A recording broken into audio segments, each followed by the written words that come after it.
Queridos amigos, un verano más. Ya somos un verano más viejos, ya somos un verano más sabios, si hemos aprovechado bien el verano, ya somos un verano más felices, si nos ha ido bien el verano. Y objetivo, salvar la naturaleza, está aquí, fiel a su gozosa cita. Y digo gozosa porque siempre es hermoso volver a reiniciar una conversación interrumpida. Sobre todo cuando es una conversación a través de la cual uno trata de hacer un bien para la naturaleza. Para la naturaleza de un país que ha perdido tanta y tanta naturaleza a lo largo de su historia. De un país que fue un bosque hermoso, infinito, un bosque del cual nos apeaba una ardilla, gloriosa ardilla, viajando desde el Pirineo hasta Gibraltar. Y aquí está el acento, amigos míos, de este reencuentro con ustedes, con vosotros niños, jóvenes, en el bosque infinito, en el bosque viejo, perfumado, vital, en el bosque de España, la tierra de los bosques, como la llamaron los primeros colonizadores. La tierra del predesierto, diría yo ahora, la tierra de los bosques quemados. Este verano que tenemos todos sobre nuestras espaldas nos ha hecho más viejos, más listos, más felices y también más tristes. Yo diría que a los que amamos a la naturaleza, más airados, casi hasta el borde de la náusea.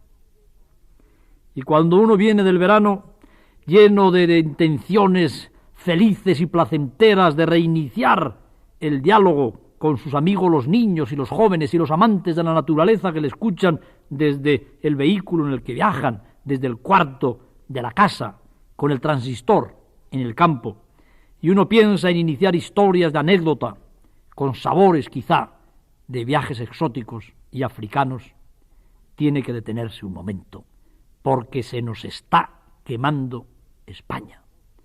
Hemos perdido, amigos míos, en este horroroso verano de incendios, un bosque inmenso, un bosque que hubiera podido cubrir hectáreas y hectáreas en un viaje, por ejemplo, desde Madrid hasta Guadalajara, a lo largo y a lo ancho. Tardaremos decenios, quizás siglos, en recuperarlas. ¿Acaso nunca más estos cientos y miles de hectáreas quemadas vuelvan a florecer bajo el sol? Todos y cada uno de los españoles tenemos la obligación de preocuparnos por el tema de los incendios forestales. Desde todos los ángulos, desde todos los medios de información, hay que llevar a cabo una mentalización del ciudadano español. Fuimos hace 2000 años un bosque infinito, vamos a ser alguna vez un desierto. Vamos, amigos míos, camino de ser un desierto. Hasta los niños del bachiller saben que el bosque produce el oxígeno que respiramos. El bosque es el más importante responsable del clima. Donde hay bosques llueve más, los calores no son tan rigurosos. El bosque sujeta con sus raíces las tierras fértiles que de otra manera, como pasa en tantos lugares de España, las aguas de la lluvia se llevan al mar. El bosque nos da cobijo placentero en los días de descanso. El bosque nos proporciona madera. El bosque incluso nos cubre con el más tibio y quizá el más dramático de los cofres el día en el que ya dejamos de vivir. El hombre está ligado al bosque desde el oxígeno que respira hasta la caja en la que va a descansar debajo de la tierra. Sin embargo, el hombre, como si se hubiera vuelto totalmente loco, está destruyendo los bosques de una manera absolutamente demencial. Hemos querido en objetivo salvar la naturaleza, hacer una leve interrupción en nuestros proyectos de relatos, como decía antes, quizá más exóticos y anecdóticos. Hemos querido hacer un paréntesis de urgencia. Es absolutamente necesario que ahora, que está recién acabado el verano de los incendios, alguien con conocimientos, con responsabilidad, nos cuente cosas acerca de este nefasto fenómeno, los incendios forestales. Por eso hemos traído aquí a nuestra mesa de los coloquios a un ingeniero de montes, Filiberto Rico, jefe de la sección de incendios forestales de Licona.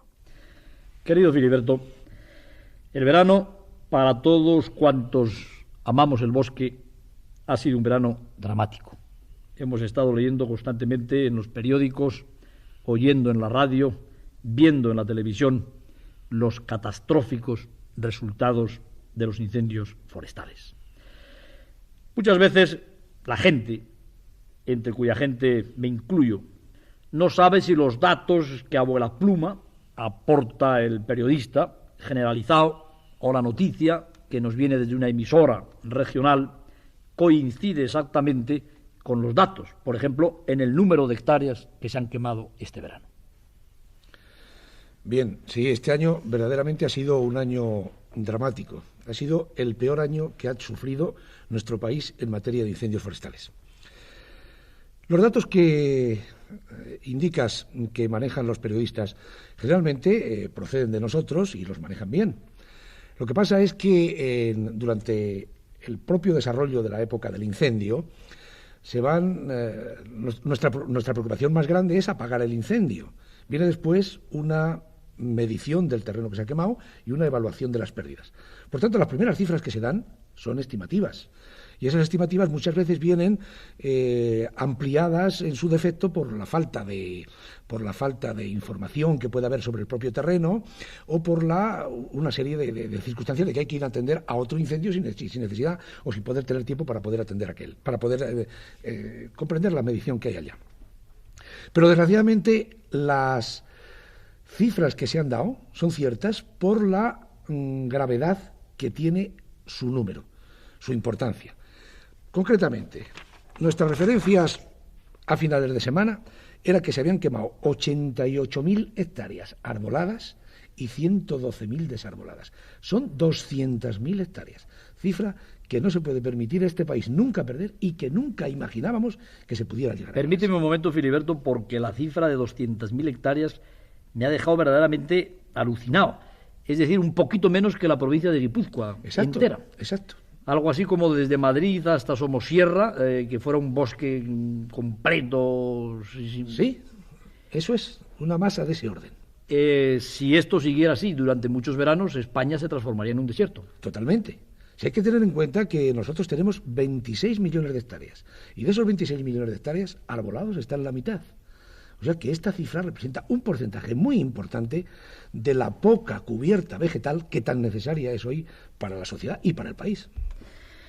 Amigos míos, este verano efectivamente ha sido un verano dramático. Hay muchas pérdidas que se pueden reponer. Esas grandes pérdidas económicas que puede sufrir un país en un momento de crisis, con trabajo, apretando los codos, apretándose el cinturón, como nos dicen siempre que hicieron los alemanes, los japoneses y esas cosas, se puede levantar un país nuevo.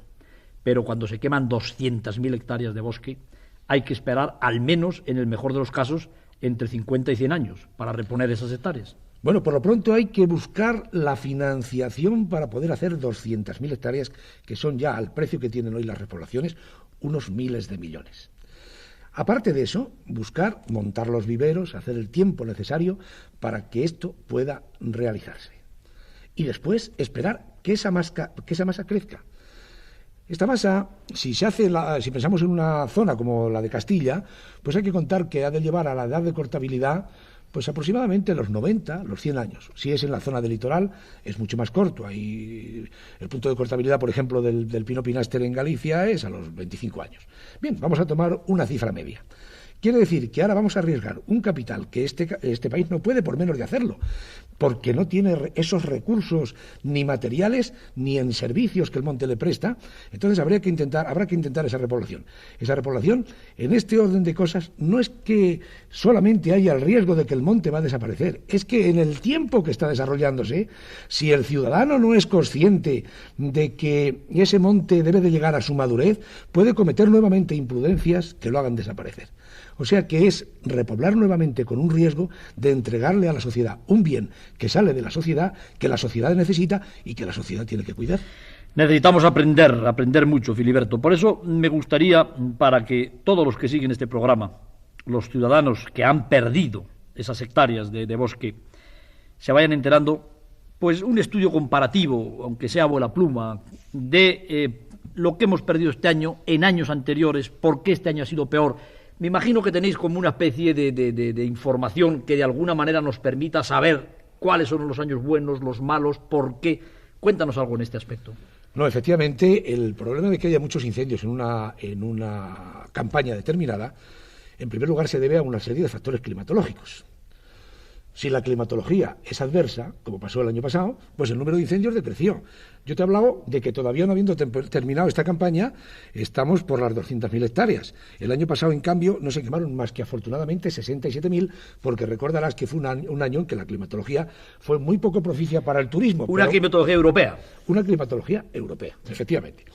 Pero claro, si el medio físico es propicio para que arda los incendios, y en España, desgraciadamente, la mayoría de los veranos es así, porque son veranos secos, cálidos y prolongados, pues entonces ya lo que depende es de la intervención humana o de los efectos naturales. El efecto natural es el rayo, nos hace las consecuencias del rayo son muy relativas, viene a representar un 6, un 7% del total de los incendios que se producen, pero en cambio ya queda todo lo demás en manos de o negligencia o intencionalidad humana. Bien, Filiberto, yo creo que estás entrando ya en el tema de las causas de los incendios forestales. A mí me gustaría enfatizar esta intervención tuya, porque aquí es donde está el capítulo de la mentalización, el capítulo de la educación, en el de las causas de los incendios forestales. Antes de hablar de estas causas, yo creo que hay una llamada que también con más o menos rigor se ha manejado, y que es importante que conozcamos para que nos demos cuenta de lo que perdemos. Una relación entre la repoblación y las pérdidas. Hay un gran esfuerzo de repoblación, no hay español que... Ahora los españoles afortunadamente viajan mucho, cada vez más, que no vaya por esas carreteras y esos caminos de Dios y vea esos ejércitos de pinitos, marea verde, lo llamaba Jaime de Foxá, nuestro gran amigo, que trepan penosamente por esas laderas cuyas aguas y cuyas cárcavas están verdaderamente sedientas de tener alguna cobertura verde que las proteja. Entre el esfuerzo de repoblación, que ha costado tantos años, yo tengo ya 50 años y recuerdo de niño pues que ya se estaba repoblando para allá por los páramos de Masa, en mi tierra, unos pinos que apenas si me sobrepasan la cabeza y yo no soy un hombre alto. Entre lo que se ha repoblado con tanto esfuerzo, con tanto gasto, con tanto dinero y lo que se pierde por el incendio, ¿qué proporción hay genéricamente? Sí, bueno, durante mucho tiempo ha sido un balance positivo, o sea, se ha repoblado mucho más de lo que se ha perdido, sí. El año pasado, para hacer unos estudios económicos, en mi sección se hicieron unas comprobaciones y tuvimos en cuenta todas las repoblaciones en las que de algún modo había tenido intervención el Estado. O sea, las que había hecho el Estado directamente, las que había ayudado a particulares mediante subvenciones, etcétera. Y comparando con las pérdidas del último decenio, fíjate que han sido los últimos años, el año del 74, el 75 y el 76, han sido unos años que respectivamente se quemaron 140.000, 180.000 y 162.000. Cifras fuera de lo normal para nosotros, pues en ese decenio representaba lo quemado el 43,5% del total repoblado. Espantoso. Tremendo.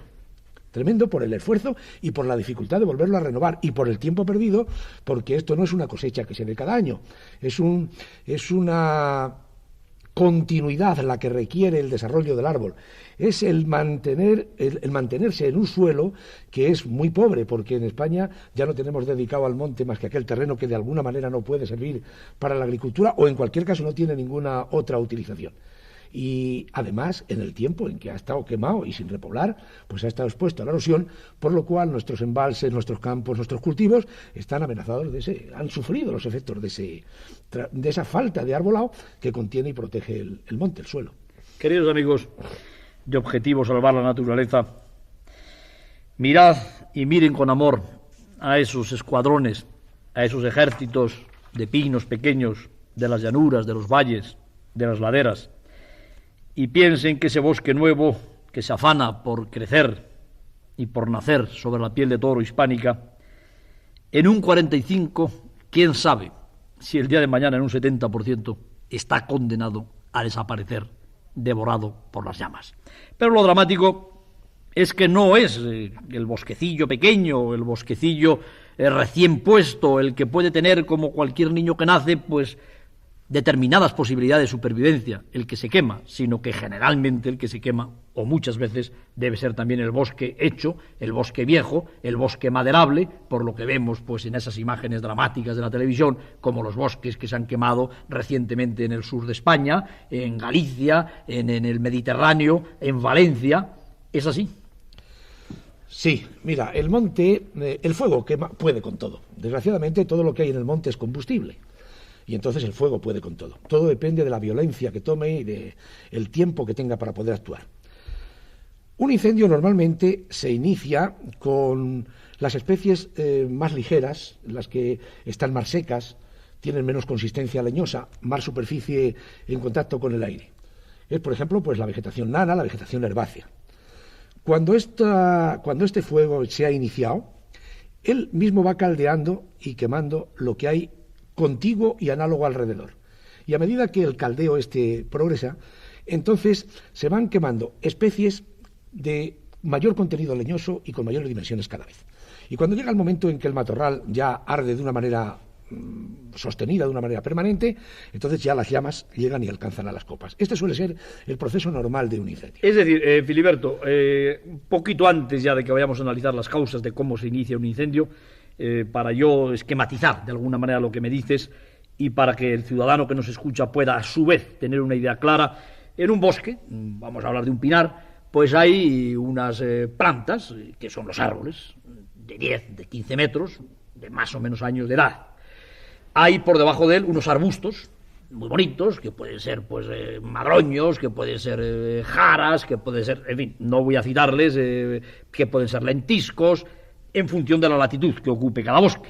Y por debajo de este sotobosque arbustivo hay una hierba, que en verano está amarilla y parece que está pidiendo el cigarrillo ese que sale en la televisión, o que está pidiendo el fuego lanzado, quién sabe si por un intencionado incendiario, para ponerse en marcha. Entonces primero arde la hierba, después arde el sotobosque leñoso, esos arbustos, y finalmente el fuego alcanza las copas, y entonces es cuando se desarrolla la catarata de fuego que termina con un bosque en poco tiempo.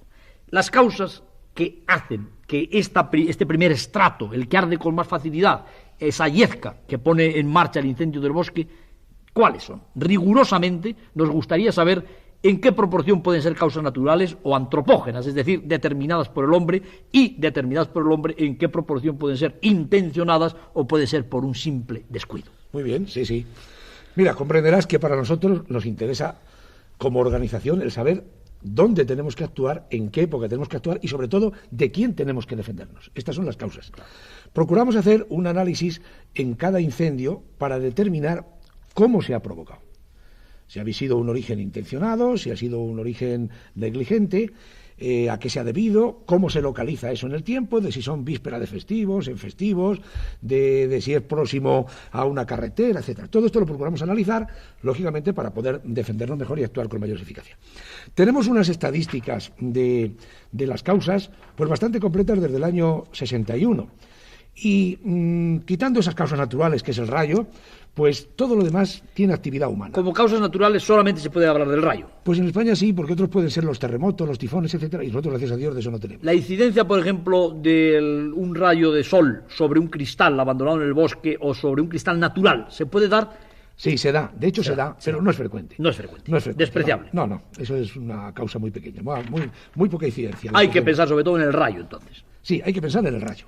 O sea, el rayo, que sí, que efectivamente se quema y además puede crear problemas. Siempre se lleva a los árboles más altos, los más esbeltos, por la electricidad se escapa por las puntas, y que algunas veces alcanza las raíces y puede crear problemas porque se mantiene durante mucho tiempo soterrado y aparece cuando menos se piensa. Bien. Los incendios de rayo son importantes, pero gracias a Dios tienen poca incidencia.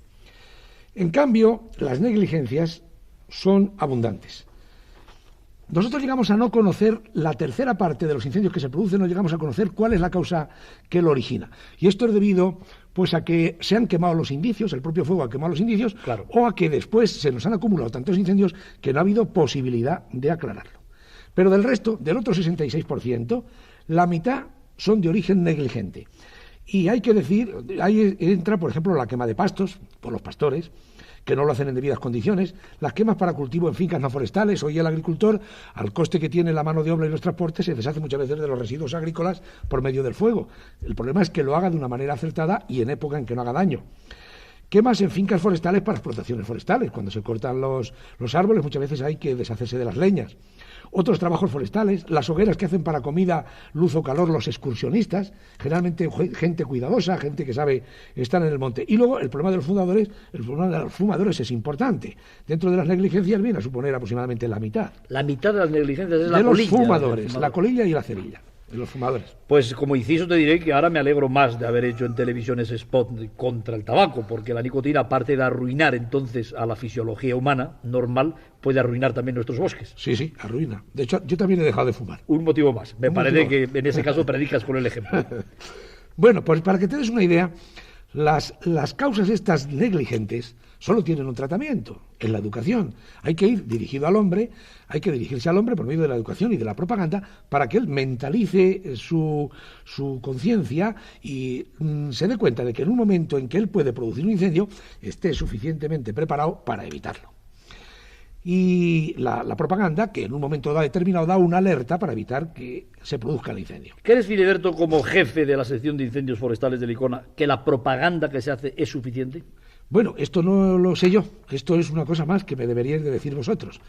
Es de las cosas que con más cariño se han estudiado en la sección, porque creemos que es muy difícil el dar con algo que resulte atrayente para la gente y que lo acepte además con afecto, con cariño, que es como les va el mensaje. Sí, que no sea un bombardeo que haga surgir, por ejemplo, pues uno de los chistes más graciosos, pero sin embargo más nefandos, y creo que la palabra nefando se puede emplear en pocos casos, como aquel de que cuando un bosque se quema, algo suyo se quema, señor Conde.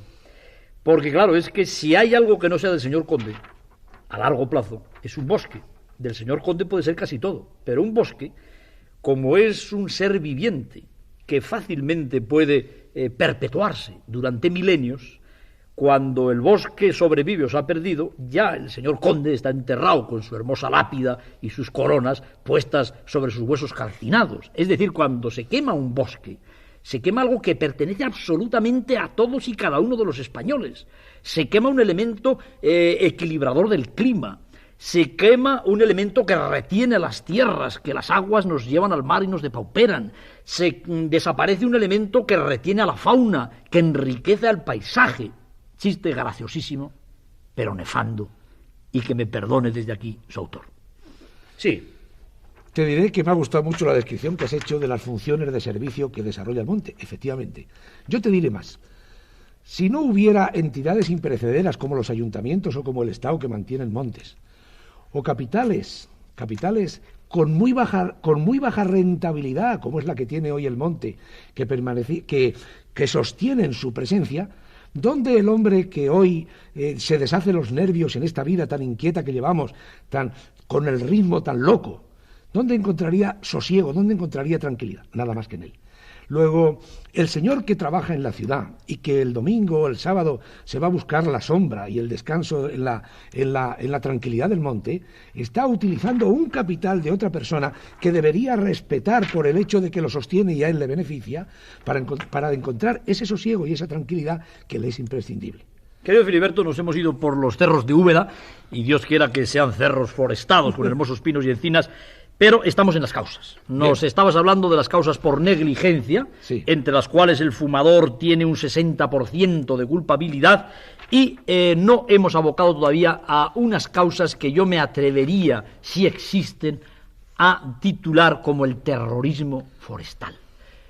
Se ha podido detectar objetivamente, porque se han dicho cosas tan pintorescas en las descripciones de los incendios, como que, por ejemplo, en la zona de montes propios de Jerez, para ocasionar los incendios, se cogían animales, se hablaba de zorros y de conejos, les ataban una tea incendiaria en el rabo y los ponían en libertad.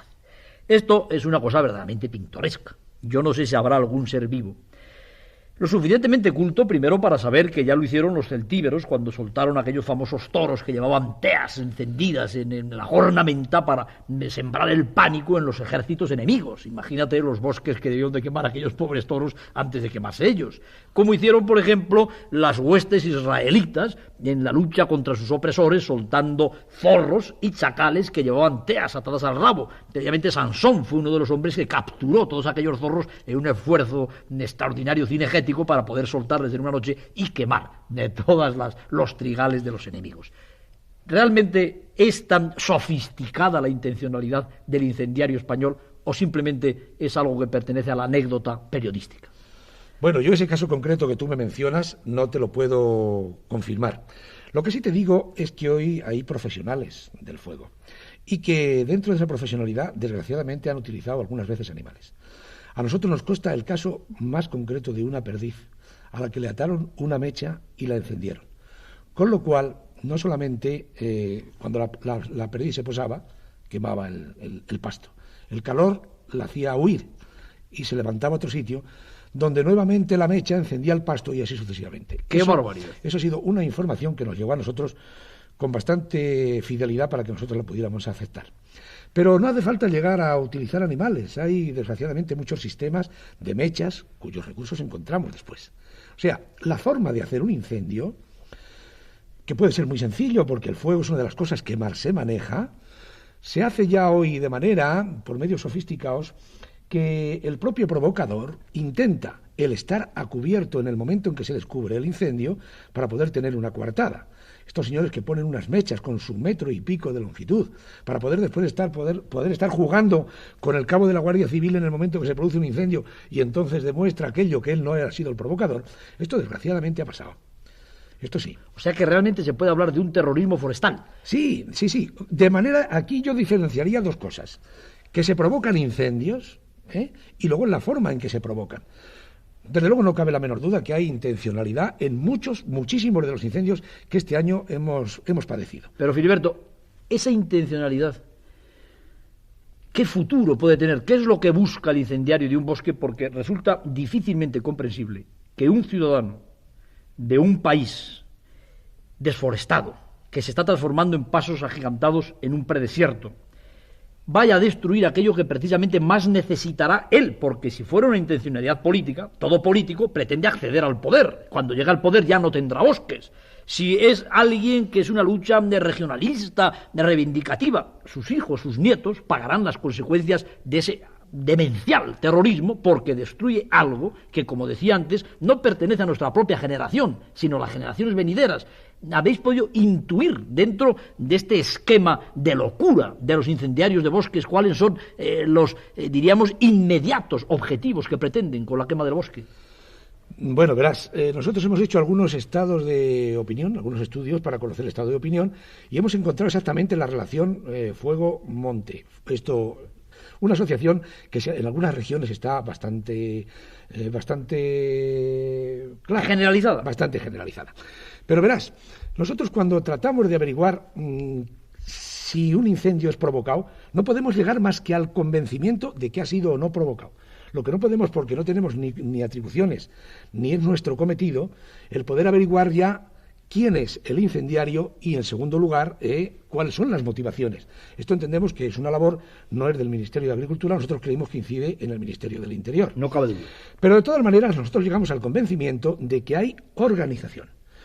Porque hay unos incendios que tienen un sabor local, están localizados en ciertas zonas, incluso en ciertos pueblos, con lo cual tú llegas a saber que haya habido algún resentimiento de tipo personal. Puede haber alguna reacción contra la administración, una reacción de un vecino contra otro vecino. Pero esto es una cosa aislada, un ganadero que atenta contra la repoblación, un cazador porque no tiene coto suficiente. Todo esto no viene a justificar el que se haga un incendio, pero nos viene a aclarar que la motivación es de un resentido que ha tenido esa motivación. Pero cuando ya se trata, como hemos encontrado nosotros en algunos incendios, de que aparecen antes o después unas publicaciones, debajo de las puertas tiraban incluso octavillas indicando que iba a haber incendio, o cuando se ha encontrado, por ejemplo, en nuestras radios hemos oído conversaciones de ellos, o cuando ya ves una organización que tiene el poder a atender a los incendios, estar siguiendo cómo se va apagando un incendio para poderlo provocar por otro lado.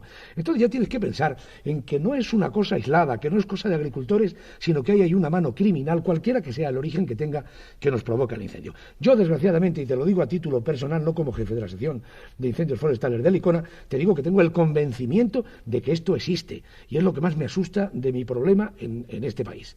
O sea que yo creo que hay una intencionalidad que se aclara muchas veces por todos estos síntomas. ¿Cómo es posible que un incendio en un cortafuegos esté incendiado a los dos sitios, esté iniciado a los dos sitios? Eso no es una colilla o un descuido. ¿Cómo es posible que en un incendio aparezcan varios focos a la vez? ¿Cómo es posible que hayan aumentado los incendios que se producen por la noche cuando normalmente no es la hora en que pase la gente? Lo mismo los días de viento, los sitios que son inaccesibles, que se tardan en llegar. Ahí son los sitios donde generalmente se aparece la provocación de un incendio.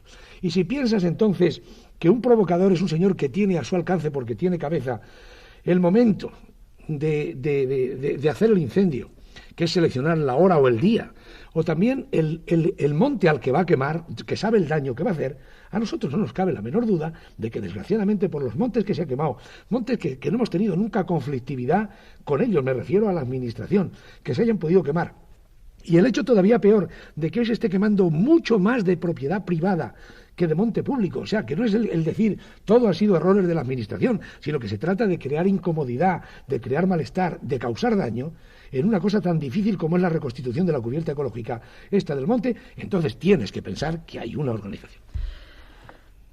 El jefe de la sección de incendios de Licona nos acaba de decir algo que realmente no me hubiera gustado escuchar como amante de la naturaleza y como responsable de un programa que se llama Objetivo, Salvar la Naturaleza. El que pueda haber alguien que organizadamente esté destruyendo el bosque, destruyendo el patrimonio de todos los españoles. Cuando un bosque se quema, diría yo, ¿cuántos millones de criaturas desaparecen y mueren en ese incendio? Desde los pájaros multicolores que ocupan con sus nidos las ramas de los árboles, hasta los mamíferos hermosos que se cobijan a su sombra. Resulta absolutamente inconcebible, y yo soy un hombre enormemente respetuoso de las ideas de todo el mundo y de las luchas reivindicativas de todo el mundo, que un camino para esas luchas, sean del orden que sean, del orden político, del orden regional, del orden de las actividades, pueda emplear un camino tan absolutamente, tan antinatural, como destruir la más rica comunidad de la vida, que es un bosque. Sobre todo en un país que se está quedando sin bosques. Es verdaderamente serio, y aquí, amigos míos, sí que está la justificación de por qué hoy, en el primer programa posveraniego, no teníamos más remedio que afrontar el tema de los incendios forestales. Tenemos amigos, muchos amigos, lo sabemos. Hay muchos niños, hay miles de jóvenes que aman la naturaleza. Todos esos excursionistas que uno ve con alegría renovada cada vez más al campo, en sus coches, otros con sus mochilas, trepando por las laderas de las montañas, tendidos sobre el césped, con la mano de la novia en su mano, oyendo el canto de los pájaros, escuchando el susurro de la brisa en el bosque, y alguien organizándose para destruir esos bosques. Hay crímenes que yo no sé quién podrá juzgarles, pero creo que los crímenes contra la vida, escrita la palabra con mayúsculas, deben de requerir un tribunal especial, tribunal de pájaros muertos, tribunal de ciervos agonizantes, tribunal de flores quemadas antes de que pudieran llegar a abrirse, tribunal que algún día estará en algún sitio. De eso no me cabe la menor duda. Nosotros seguimos, amigos, poniendo nuestro grano de arena para ver si de alguna manera, si alguna inspiración puede llegar también, no solamente al incendiario, que tiene tantas razones para que se le perdone, ocasional, por negligencia, el fumador, que sin querer deja caer la colilla, la familia que no apaga bien el fuego que le ha servido para hacer el arroz, tengan mucho cuidado. Pero si pudiéramos llegar también al corazón del incendiario intencionado, creo que realmente hubiera merecido la pena iniciar este programa de Objetivo Salvar la Naturaleza con la mayor afrenta que se comete contra la naturaleza, para tratar de evitar la más grande, la más gigantesca de las muertes, que es la muerte de un bosque.